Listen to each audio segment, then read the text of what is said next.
Welcome back to my YouTube channel, and this is me, Pinay Girl, and today's video, pag-uusapan natin ngayon kung magkano nga ba ang bahay na nabili ni Mario Lasin doon sa Australia. Marami kasi akong nababasang mga comment, nagme-message sa akin na, Pinay Girl, magkano nga ba ang halaga ng bahay ni Mario sa Australia? So, tinatanong talaga ako nila dahil magkapatid daw kami.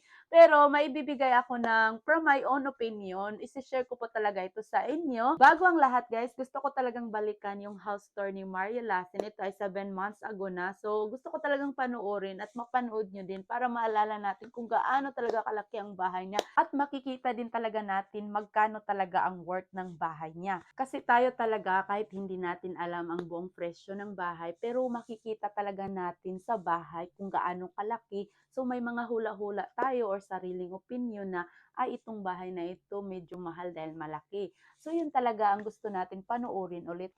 So mas maganda talaga na balikan natin yung house tour ni Mario Lasin kahit ito ay 7 months ago na, pero mas maganda din talaga para mas makapag-isip tayo at mahulaan natin na itong bahay na ito ay nasa halaga na ganito, ganyan. So kaya let's go! Natin patagalin, mag-house tour na po tayo. Tara!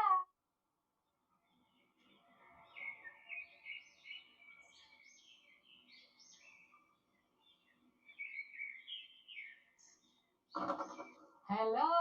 Welcome to our home! So guys, ito po yung indoor po namin. So tara, pasok po kayo. Pagpasok po sa bahay namin straight away, ay makikita niyo po ang living area po namin. Sobrang laki.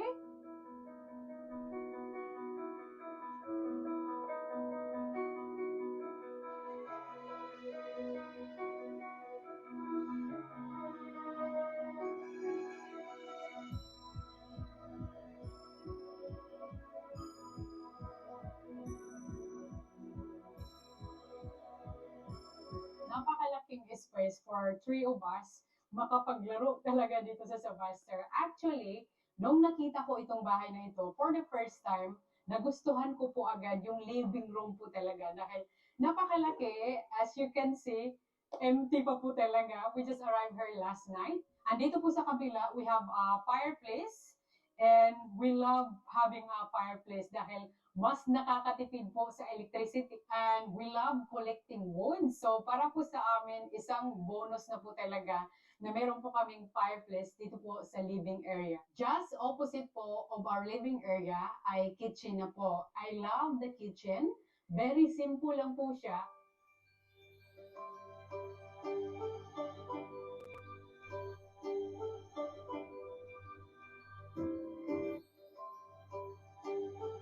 Alam niyo naman po kung saan talaga kami. So guys, napanood na nga natin ang buong bahay ni Mario Lasin at sobrang laki nga talaga. At sa mga nagtatanong kung kayo may idea kayo, pwede kayo magbigay ng komento kung magkano nga ba ang bahay ni Mario Lasin. Kasi guys, yan si Mario Lasin ay hindi talaga yan nagsasabi or nagsishare sa pamilya ko na kung magkano ang bili niyang bahay kahit nga sa akin. So private naman talaga yun. So decision niya yun at nire-respect naman namin. So siya lang talaga ang nakakaalam kung magkano talaga ang buong bahay na nabili niya.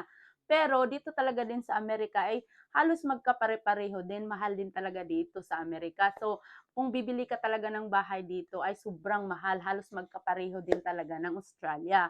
Kaya kung tatanungin niyo ako kung magkano ang hula ko sa bahay ni Mario Lasin, from my opinion is feeling ko na nasa 50 million talaga yung bahay niya. So, opinion ko lang po yun, hindi yan galing kay Mario Lasin dahil hindi ko po talaga alam ang buong halaga ng bahay. So, that's my opinion guys. Kung may opinion kayo, mag-comment down below and thank you for watching!